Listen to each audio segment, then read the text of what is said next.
इस वीडियो में प्रूव हो गया भाई महिंद्रा कितनी शानदार बिल्ड क्वालिटी बनाता है अपनी गाड़ियों की। यहाँ पे एकदम स्कॉर्पियन पे ऊपर से पत्थर से गिरता है। पत्थर तो क्या मतलब जो ऊपर पुराने घर की वो नहीं हो जाती, पीओपी फूल जाती है, हम फूल पत्ते लगवा लेते हैं। ओवर द टाइम वो फूल के भाई ये मसाला सा जड़ गया इसके ऊपर। नीचे एक गाड़ी खड़ी हुई थी स्कॉर्पियो एन, आप स्लो मोशन में देख रहे हो, इस पे आके गिरता है ये। और भाई केवल कांच ब्रेक होता है, थोड़ा बहुत है टेल लाइट वगैरह ये सब ब्रेक हो जाती है, शीशा भी टूट जाता है, वैसी बात है।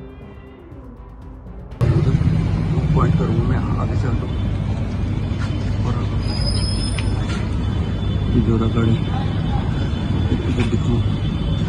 ये वाला जो पार्ट है लाइट पे, बस ऐसा कोई पार्ट नहीं है। लेकिन दिक्कत पता क्या है, महिंद्रा ने अपनी तरफ से बढ़िया प्रोडक्ट बना दिया, लेकिन डीलरशिप लेवल पे आके कितनी बड़ी दिक्कत है ये हमको कमेंट से ही पता चला। यहाँ पे एक चीज आप नोटिस करिए, दोनों साइड के इंडिकेटर्स इसमें चेंज हुए थे। जो लेफ्ट साइड का है वो तो आता है भाई नॉर्मल सिक्वेंशियल, क्योंकि ये टॉप वेरिएंट है Z8 तो इसके अंदर भाई सिक्वेंशियल इंडिकेटर्स आते हैं। लेकिन जो कंपनी ने चेंज करा है बाद में भाई उधर डाल दिया जो नॉर्मल बेस वेरिएंट्स में आता है ना, नॉर्मल जो ब्लिंक करता है इंडिकेटर्स। ये चीज हमें कमेंट्स के थ्रू पता चली कि जब ये वीडियो मैंने डाली थी कि भैया अरे इतना बड़ा लोचा भी होता है मार्केट में भाई, मतलब ऐसे ध्यान ही नहीं जाता नॉर्मल कस्टमरों का, लेकिन आप लोगों ने पकड़ लिया भैया। इसलिए ये छोटी छोटी चीज़ों का ध्यान रखना चाहिए जब हम इंश्योरेंस क्लेम लेते हैं वो सब, क्योंकि कंपनी ने तो बहुत अच्छी गाड़ी बना दी है, लेकिन भैया डीलरशिप वालों का बुरा हाल है। अब कितना बुरा, चलिए जानते हैं सारी बात ओनर से। हेलो भाई, मैं उनबार। महिंद्रा भाई एक ऐसी ब्रांड है, गाड़ी लॉन्च होने से पहले पूरी लीक हो जाती है। जैसे मैं एग्जांपल देता हूँ महिंद्रा रॉक्स का, यहाँ पे 2.5-3 साल से गाड़ी इतनी रोडों पे इन्होंने चला दी कि वो ऑटोमेटिकली वैसी हाइप बन गई। चलो ये तक यहाँ तक ठीक था, लेकिन अभी भाई साहब इतनी तगड़ी एक चीज़ निकल के आई है। यहाँ पे आप जाओगे ना मायापुरी में, जब मैंने एक बार आपको फॉर्च्यूनर के टाइम पे भी अपनी में दिखाया था किस तरीके से वहाँ पे सारी गाड़ियाँ पड़ी होती हैं भाई, सबकी बॉडी आप एंडेवर से लेके क्रेटा से लेके इनोवा, मतलब हर किसी की आपको मिल जाती है। भाई गाड़ी लॉन्च होगी 15 अगस्त को, अभी 10-15 दिन उसके लिए भी बाकी है, और गाड़ी अब से पहले उसकी पूरी बॉडी यार यहाँ पे आप देखो छत पे पड़ी है मायापुरी की। टोटल ही 5 डोर, ऐसे नहीं 3 डोर की, 5 डोर की नई वाली थार की बॉडी अब से पहले मायापुरी में आ गई। भाई सोच के देखना इसका क्या रीजन रहा होगा, कैसे क्या सिस्टम, मतलब कोई सी फॉल्टी है या क्या। सफेद कलर की बॉडी अब से पहले मायापुरी में। भाई ये बढ़िया 3 डोर थार लेके कोई मतलब या फिर जिस पे है उसको थोड़े व्हील बेस बढ़वा के अपना उसको कन्वर्ट करवा लो भाई, कितना मजेदार वाली चीज़ है। तो महिंद्रा का सिस्टम समझ नहीं आता, मन से खुद करते हैं, हाइप बने हैं गाड़ी का, मार्केट में नाम आए, या फिर जानबूझ मतलब कोई ऐसे गलती वलती हो जाती है इनसे, इनकी मार्केटिंग PR वगैरह से मालिक जाने। अब यही सीन एक बार इसके साथ स्कॉर्पियो के टाइम पे भी हुआ था, जब 2022 में इनको लॉन्च करनी थी तो बहुत जगह गाड़ी देखी गई थी, लीक फीक भी हुई थी, फिर डीलरशिप के ऊपर प्रेशर बनाते कि भैया कैसे वीडियो वो लीक हो गई, ये क्या हो गई। लेकिन भाई चलो जो भी होता है ना, पर इनकी गाड़ियाँ सक्सेसफुल बहुत ज़्यादा तरीके से होती है, चाहे पेट्रोल इंजन हो डीजल इंजन हो। ये स्कॉर्पियो मैंने पर्सनली खुद भी रखी है, लेकिन भाई जो ये वाली स्कॉर्पियो मैं आज आपको दिखाने वाला हूँ ना, ये बहुत स्पेशल है भाई, क्योंकि this is petrol automatic. Diesel हमने बहुत देख ली, चाहे Z6 हो, Z8 हो, Z8 सेलेक्ट हो या फिर Z8 लग्जरी हो, बट पेट्रोल वो भी ऑटोमेटिक। भाई जिगरे वाले लोग ही इस गाड़ी को केवल खरीद सकते हैं, जैसे थार को खरीदते हैं, फिर थार रॉक्स को भी खरीदेंगे। तो आइए पेट्रोल ऑटोमेटिक रेड कलर की पूरी स्कॉर्पियो की जानकारी लेने वाले हैं हम। अगर आप भी पेट्रोल वगैरह को ही ज़्यादा प्रायोरिटी रखते हैं तो सर हमारे साथ हैं इनके ओनर, इनसे मिलते हैं। कैसे हो सर, सुनाइए। थैंक यू अरुण भाई, थैंक यू, आपने इनवाइट किया अपने ब्लॉग पे। मेरा नाम केशव वाधवा है, मैं दिल्ली में रहता हूँ, छोटा मोटा अपना काम है और गाड़ी ली है फैमिली के लिए। आई गाड़ी के सामने है, ये इतनी बढ़िया गाड़ी ली है, आपकी पर्सनालिटी पे एकदम सूट कर रही है, उस हिसाब से बताइए। गाड़ी उठाई आप, मैचिंग। और ये इनके बड़े बेटे हैं जिनका नाम अरमान है। बड़े बेटे ने जब मुझे डैडी बनाया तो फिर मेरा भी कुछ फर्ज बनता है कि इसको एक बिग डैडी गिफ्ट की हमने। He is very fond of red colour, और ये चाहता था हमारे पास एक रेड कलर की कार हो। हमने काफी सारी गाड़ियों को उस टाइम पे एवेल्युएट किया जो मार्केट में थी, तो सबसे जो फिट एंड परफेक्ट, एक नियरली परफेक्ट जो एक कार दिख रही थी वो स्कॉर्पियो दिख रही थी। तो हमने फिर इसको एज अपनी फैमिली कार हमने इसको चूज किया। तो सर क्या एज क्या होगी आपकी? मेरी एज 40 है। आपने 40 साल की उम्र में महिंद्रा को पिक किया है, और मैं समझता हूँ 40 तक आते आते आपने काफी ब्रांड्स को यहाँ पे चला लिया होगा, एक्सपीरियंस कर लिया होगा। हम तो चलो ऐसे नए मार्केट में 22-23 साल के लड़के हैं, सनरूफ वाली गाड़ी ले ली, उसको लीक भी कर दिया, वो बचपने में हो जाता है हम जैसे आदमी से। तो आपने इतनी एज पे आके जहाँ पे बहुत सारे ब्रांड्स ट्राई कर लिए होंगे मेरी नॉलेज में, तो आप महिंद्रा तक कैसे पहुंच गए? जबकि मैंने स्टार्टिंग में जो बात करी, इनकी गाड़ियाँ कभी लीक हो जाती हैं, कभी मायापुरी में छत उनकी दिख रही है पूरी लॉन्च से पहले, इनके जो अलॉय वगैरह हैं वो मार्केट में करोल बाग में बिकने लग जाते हैं। तो ऐसे एक ब्रांड पे कैसे ट्रस्ट मुझे वगैरह हो जाता मुझे है? ऐसा लगता है कि महिंद्रा की जो भी अब एक लॉन्च महिंद्रा कर रही है, चाहे वो थार हो या रॉक्स आ रही है या स्कॉर्पियन हो या XUV 700 हो, उनका एक इतना हाइप क्रिएट किया जाता है कि कार शॉर्टेज में है, वेटिंग बहुत ज्यादा है। हैविंग सेड ऑल दैट, ये चीज तो कोई डिनाई नहीं कर सकता कि महिंद्रा की जो इंजन्स की जो क्वालिटी है, सेफ्टी रेटिंग्स हम सबको पता ही है, वो एक वर्ल्ड क्लास लेवल की कार्स जो है हमारी इंडिया में बन रही है। We all should be very proud of. And मैं एक ऐसा कस्टमर हूं जो टोयोटा से आने के बाद जिसने हाई क्रॉस को ओवरलुक किया इस महिंद्रा की कार के लिए, क्योंकि मुझे ऐसा लगता है कि एज अ फैमिली जिस प्राइस ब्रैकेट में ये आ रही है, it offers very good value for money. Rough and tough car है, आप इससे ओकेजनल ऑफ रोडिंग भी कर सकते हो। 4x4 नहीं है ये, पर फिर भी क्योंकि लैडर ऑन फ्रेम है, रियर व्हील ड्राइव है, तो माइल्ड ऑफ रोडिंग के लिए ये आपको कार कभी धोखा नहीं देगी। ये सब तो ठीक है, गाड़ी के अंदर बहुत अच्छी है। ज्यादातर लोग इसको डीजल में प्रेफर करते हैं कि भाई डीजल बढ़िया है इसका, चाहे वो 4x2 ही क्यों नहीं ले रहे हैं, मुझे क्योंकि बड़ी ऐसा- गाड़ी है, साइज है। अब पेट्रोल पे कैसे, मतलब पेट्रोल का एक तो दिल्ली NCR वालों का एक डिफॉल्ट रीजन होता है जो 10 साल 15 साल का गवर्नमेंट का रूल है।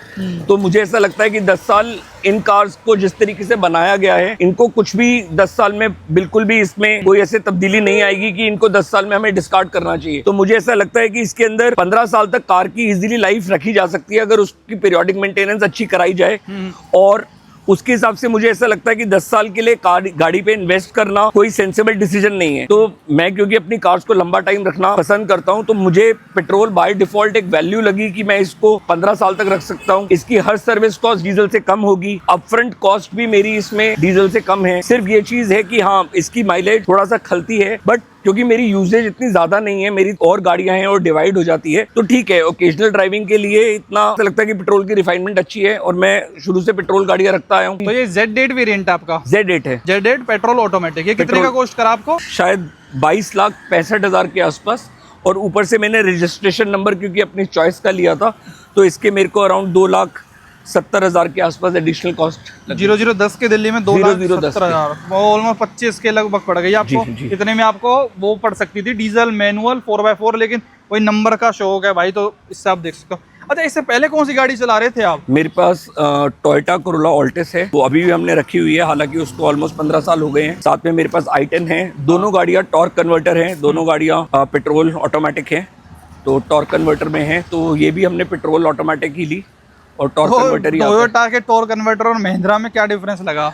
आई थिंक टॉर्क कन्वर्टर में ज्यादा डिफरेंस तो जो आता है वो टर्बो किक इन होने के टाइम पे आता है। कार थोड़ी सी कंफ्यूज लगती है, और क्योंकि मैंने पहले कभी टर्बो कार रखी नहीं, इवन जो मेरी i10 1.2 कापा ऑटोमेटिक, उसके अंदर गियर शिफ्ट बिल्कुल फील नहीं होते, कोरोला में भी नहीं होते। इसके अंदर जो है डाउन शिफ्ट ज्यादा फील होते हैं, थर्ड से सेकंड, फोर्थ से थर्ड अप शिफ्ट हल्के से फील होते हैं। जैसा महिंद्रा वालों ने बताया कि 10,000 किलोमीटर 12,000 किलोमीटर थोड़ा सा इंजन आपका रवा हो जाए तो वो आपकी गियर शिफ्ट स्मूथ हो जाएंगे। तो कितना टाइम हो गया आपको ड्राइव करते करते इसको? मैंने ये दिसंबर में ली थी, तो लगभग 7वां-8वां महीना है। कितनी रन कर चुके हो आप इसको पेट्रोल में? Around 4,500 kilometre. अच्छा, जो अभी आपने एक बात कही माइलेज इसकी खलती है, तो माइलेज के मामले में लोगों को वही दिक्कत होती है पेट्रोल लेने में कि भाई माइलेज नहीं देगी गाड़ी, तो क्या माइलेज आप एक्सपेक्ट कर लेते हो इससे? अगर ये कार मैं चलाऊं और बिल्कुल माइलेज निकालने के पॉइंट ऑफ व्यू से ना चलाऊं, अपनी नॉर्मल ड्राइविंग रखूं, तो मेरे को 8.5 के आसपास ये दे देती है। 8.5 का कभी 8 भी हो जाएगी, कभी 9 भी हो जाएगी। अगर मेरी वाइफ कार ड्राइव करती है, कभी कभी कार ज्यादा देर खड़ी रहती है, AC भी ऑन रहता है, तो ये 6.5 6 और थोड़ी ड्राइविंग स्टाइल की वजह से 6 से नीचे भी कभी कभी दी है। इसका सिस्टम बहुत ज्यादा सेंसिटिव है, थोड़ी देर ये कार खड़ी रहे तो वो आपको एकदम से दिख जाएगी कि ड्रिप होनी शुरू हो गई। थोड़ा हाईवे पे ले जाओ तो ये 10:30 11:30 तक भी शो करनी शुरू कर देती है। दिल्ली में अलॉय चोरी होने का डर है शायद से, तभी आपने ये लगा रखी है अलग से एक जो नट है। ये एक नट हमने सेफ्टी का इससे लगाया है, थोड़ा सा रहता है ये कंसर्न कि अगर चोरी हो गया तो अलॉय टायर का पूरा ही नुकसान होगा। बाकी ये देखो भाई, ओवरऑल इंटीरियर इसका बिल्कुल भी महसूस नहीं होता कि ये Z8L है या फिर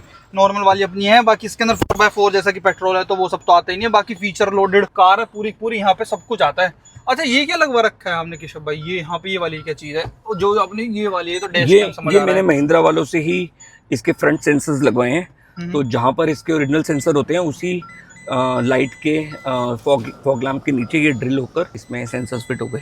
तो ये महिंद्रा वाले खुद देते हैं क्या? महिंद्रा की मतलब जेन्युइन option- एक्सेसरी है, शोरूम से ही लगवाई तो है। क्या कॉस्टिंग आती है इसकी? इसकी अराउंड उस टाइम पे मेरे ख्याल से 7,000 के आसपास थी। अच्छा वैसे ये सही है, स्पेसिफिक अगर आपको कोई फीचर खरीदना हो, जैसे ZD-टेल में आपको मेरे ख्याल से 1.5 लाख रुपए एक्स्ट्रा देना पड़ता, लेकिन अगर आपको स्पेसिफिक यही फीचर चाहिए तो 7,000 रुपए में ये आप लगवा सकते हो। बेटर होता अगर महिंद्रा इसमें ऑप्शन देती फ्रंट कैमरा लगाने की, लेकिन फिर मुझे ऐसा लगता है कि अगर इसमें front camera Mahindra as accessory offer करती तो Z8L शायद कोई खरीदता ही नहीं। तो Z8L की जो मुझे लगता है जो डिमांड है वो सबसे ज्यादा फ्रंट कैमरे की वजह से ही लोग अपग्रेड करते हैं। मेरी जजमेंट अच्छी है, सेंसर से भी मेरी वाइफ को असिस्टेंस पूरी मिल रही है, तो I think we are quite okay with the sensor also. अच्छा तो सेंसर लगवा के छुट्टी। बिल्कुल। तो Z8L ना लेने का रीजन क्या रहा पहले तो मुझे 2 लाख उस पे खर्चना वर्थ नहीं लगा। इलेक्ट्रिक एडजस्टमेंट सीट्स के लिए, फ्रंट कैमरा के लिए और सोनी के साउंड सिस्टम के लिए मुझे वर्थ नहीं लगा। अगर डिफरेंस अराउंड 75 या 80 हजार का होता मैं डेफिनेटली कंसिडर करता। और दूसरी चीज रेड कलर ही क्यों इसका?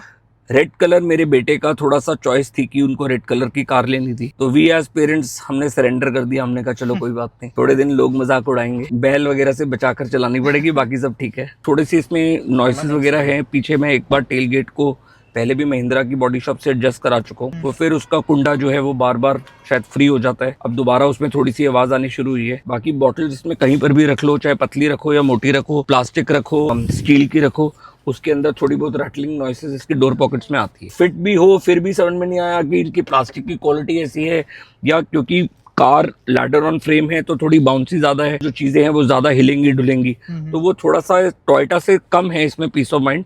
थोड़ी ऐसा लगता है कि सीट्स वगैरह भी जैसे हम कभी कभी पीछे वाली फोल्ड कर देते हैं तो उसमें हल्की हल्की चिर कट कट ऐसी आवाजें, तो जो कस्टमर है उसको प्रिपेयर्ड रहना चाहिए कि थोड़ी तो इसमें आवाजें हैं। थोड़ा महिंद्रा वाला चीज आएगा बिल्कुल। लेकिन अगर देखा जाए कि जिस तरीके का मटेरियल महिंद्रा ने यूज किया है, कॉम्बिनेशन कलर का, पैनल गैप्स वगैरह बिल्कुल नहीं है, तो वहां तो महिंद्रा ने बहुत ही अच्छा काम किया है। एक फर्स्ट सर्विस में एक चीज थी कि उनके हिसाब से बनेट अपने आप इस हाइट से बंद होना चाहिए, वो हो नहीं रहा था। उन्होंने थोड़ी सी हैमरिंग की, हल्की सी एक डेंट जैसी गांठ आ गई है, वो महिंद्रा उसमें कुछ कर नहीं सकती। मैंने भी उसका ज्यादा इशू नहीं बनाया, लेकिन ठीक है। अब उनको मैंने ये बोला कि भैया मेरी गाड़ी में तुमने ऐसा किया, किसी और की कार में इतनी हैमरिंग मत करना कि किसी की बेचारे की गाड़ी खराब हो जाए। और बाकी अभी मैंने एक बॉडी शॉप में मेरे को कार को भेजना पड़ा था, और बड़ी कमाल की बात ये हुई कि मेरे कुछ टूल्स गायब हो गए। एक स्पैनर गायब हो गया और एक स्क्रू ड्राइवर गायब हो गया। मैंने सर्विस एडवाइजर को बोला, मेरे पास फिर उसके 2 या 3-4 दिन के बाद फिर जो उनके कस्टमर रिलेशनशिप की एग्जीक्यूटिव थी वो टच में आई। फिर उन्हें स्पैनर और स्क्रू ड्राइवर भिजवाया। स्पैनर दूसरे साइज का था, वो ट्रे में नहीं आ रहा था, तो वो तो वही हिसाब है कि मैं स्पैनर को या तो यहाँ रखूँ या जेब में लेकर घूमूं। फिर उनको बोला, उन्होंने रिप्लेस कर दिया, तो फिलहाल ठीक है। लेकिन शोरूम से गायब होना, वर्कशॉप से गायब होना, और पहले उन्होंने माना नहीं, लेकिन मैंने उनको फोटोग्राफ्स दिखाई। मैंने कहा आपने बिफोर की फोटोग्राफ्स ली हैं, देखिए इसमें ट्रे के अंदर था। तब उन्होंने वो चीज एक्सेप्ट की और मेरे को उन्होंने वो चीज दी। टेल गेट ओपन नहीं हो रहा रिमोट से, मेरे को कार अनलॉक करके रिक्वेस्ट सेंसर से ओपन करना पड़ता है। उनको बताया हुआ है, तो वो कह रहे हैं कि जब आप कार लेकर आओगे तो इसको सर्विस में दिखा लेना। मतलब बॉडी शॉप वाले ये कह रहे हैं कि हमारा इससे कोई मतलब नहीं है, हमने आपका जो टेल लाइट और शीशा रिप्लेस कर दिया, काम टेल गेट पे ही हुआ है, लेकिन वो जो दरवाजा काम नहीं कर रहा, खुल नहीं रहा, तो वो सर्विस पे जब कार जाएगी तो दिखाया जाएगा। मतलब थोड़ी बहुत दिक्कतें हैं ओवरऑल महिंद्रा सर्विस पार्ट पे कहो या थोड़ा बहुत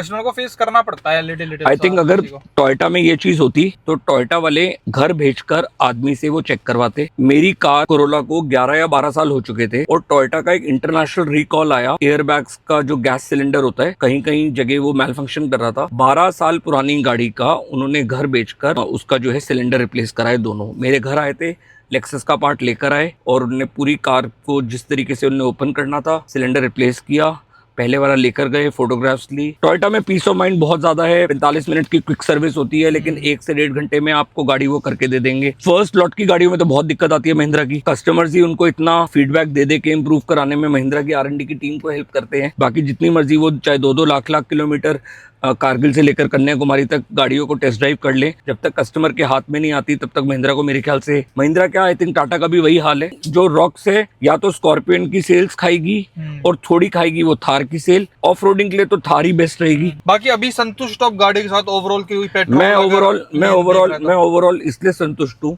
क्योंकि अगर मेरे को पेट्रोल की कोई अच्छी एसयूवी चाहिए, फिर इसके बाद मेरे पास एक ऑप्शन बचती है फॉर्च्यूनर की, और वो 50 लाख की मुझे वर्थ इसलिए नहीं लगती और उसके फिगर्स भी इससे कम है। वो मेरे ख्याल से 250 Nm टॉर्क है, ये ऑलमोस्ट 380 Nm टॉर्क है, और फिर फीचर्स नहीं है जो आजकल सबको चाहिए होते हैं। फैमिली मैन तो मेरे को अपनी फैमिली की भी सुननी पड़ती है, और अगर रॉक्स उस टाइम पे होती भी तो शायद मैं रॉक्स इसलिए नहीं लेता क्योंकि रॉक्स 5 डोर कॉन्फ़िगरेशन में आ रही है। आई थिंक उसमें 7 सीट कॉन्फ़िगरेशन नहीं है, और क्योंकि मेरी फैमिली के हिसाब से मेरे को 6 सीटर चाहिए, तो I think this car is good enough, अगर काफी नीड्स को पूरा करती है। थार रॉक्स अब भी होती तो आप नहीं प्रेफर करते हो? शायद नहीं करता, बिल्कुल। अभी फुल सेटिस्फाइड, कोई भी अगर सोच रहा है पेट्रोल एसयूवी का तो ले सकता है। बिल्कुल ले सकता है। मैंने इनफैक्ट टाइम पे XUV 700 भी सोची थी, क्योंकि इस सेगमेंट में वो भी एक पेट्रोल में ऑप्शन थी, क्योंकि टाटा का तो हैरियर और सफारी पेट्रोल में कोई ऑप्शन है नहीं, और जीप का क्योंकि इंडिया में भी फ्यूचर ही नहीं पता, तो मैं इसलिए ज्यादा जीप की तरफ इंक्लाइंड हुआ नहीं तो मैं उनकी जीप मेरिडियन भी कंसिडर कर सकता था। लेकिन मेरे को और कोई 6 सीटर या 7 सीटर में कोई अच्छी ऑप्शन दिखी नहीं। जब मैंने ये देखा कि लैडर ऑन फ्रेम मिल रही है और फिर भी बॉडी रोल कंट्रोल्ड है, तो फिर मैंने हाई क्रॉस वगैरह के बारे में भी नहीं सोचा। और मेरे को भी हाई क्रॉस में कुछ इतना टोयोटा वाला फैक्टर दिखा नहीं, कि जैसे पहले वाली मेरी जो कोरोला है या इटियोस है, उनके डोर्स आज के हाई क्रॉस से ज्यादा हैवी है। मेरे को ऐसा लगा कि it's more of a Maruti product and less of a Toyota product. Below knee height, जितना नीचे का हाई क्रॉस का है वो बड़ा पेल सा है उसमें, मतलब कि देयर इज नथिंग लाइक कि आप 35-40 लाख रुपए हाइब्रिड के लिए खर्च कर रहे हो और आपको मतलब बहुत ही लग्जूरियस प्रोडक्ट मिल रहा है, ऐसा नहीं है उसके अंदर। चलो केशव भाई, बहुत बहुत धन्यवाद अपना पूरा एक्सपीरियंस शेयर करने के लिए स्कॉर्पियन पेट्रोल ऑटोमेटिक के साथ। तो भाई you can go for it. कोई ऐसा खास ऐसा मेजर प्रॉब्लम नहीं आती गाड़ी में, ऐसा चुटर मुटर तो देखो चलता रहता है, हर गाड़ी कोई भी परफेक्ट नहीं होती है, बट आप ले सकते हो आराम से, अगर प्यार से लाओ तो माइलेज भी अच्छी देगी। और मुझे ऐसा लगता है कि अगर कोई छोटे मोटे निगल्स या कोई कार में अगर प्रॉब्लम आ भी रही है, मैन्युफैक्चरिंग ना हो, बाद में भी टाइम भी आ जाए, I think Mahindra is capable enough कि उसको वो कर सकती है। कोई एक आधा केस किसी के साथ सुनने में आया था कि कोई प्रॉब्लम रिजॉल्व नहीं हो पाई। चलो भाई, वीडियो देखने के लिए आपका बहुत बहुत धन्यवाद। Thank you so much.